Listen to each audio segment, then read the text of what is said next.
Hello friends, আপনাদের সাথে কিছু কথা বলতে এসে গেলাম, কিছু জানাতে আসলাম আমার মনের কথা। আপনারা জানেন, জেনে আপনারা বলবেন যে সত্যি কথাটা ঠিক কি না, ভালো লাগলো কি না লাগলো কমেন্ট বক্সে জানাবেন। কিন্তু আমি বলি কথাটা, আমার মনে হলো আজকে আপনাদের সাথে কিছু কথা শেয়ার করব। দেখেন, একটা আমরা কেউ কাউকেই চিনি না ঠিক মতন, তাও এখন আমরা অনেকজনকে অনেক চিনি। তা আমার কাছে তাহলে চিনলে হবে না, সবাইকে সবাই ভালোবাসো, রেসপেক্ট করো, সম্মান দাও।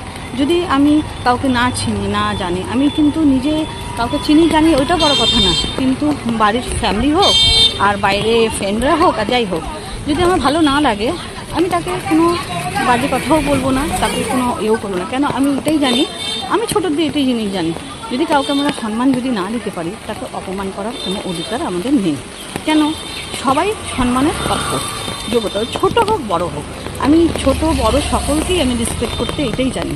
কেন? আমার কাছেও আমার একটা মেয়ে আছে হিসিকা, তাকে ওইটাই শেখায় যে তুমি স্কুলে যাবে, ম্যাম হোক, স্যার হোক, দরওয়ান হোক, আয়ামা হোক, তারপরে আপনাদের ফ্রেন্ড হোক, ফ্রেন্ডের মারা, গার্জেনরা, সবাইকে তুমি মর্নিং জানাবে, রেসপেক্ট করবে, সম্মান দেবে। ভালো না লাগলে চুপ হয়ে যাবে, কিন্তু কাউকে ধাক্কা ধাক্কি, গায়ে টাচ করে কথা কি হাত দিয়া, এগুলো আমার একদমই পছন্দ না। আমার মেয়েকে আমি ইশিকাকে, আপনাদের ছোট্ট যে ইশিকাকে ওই কথাটাই আমি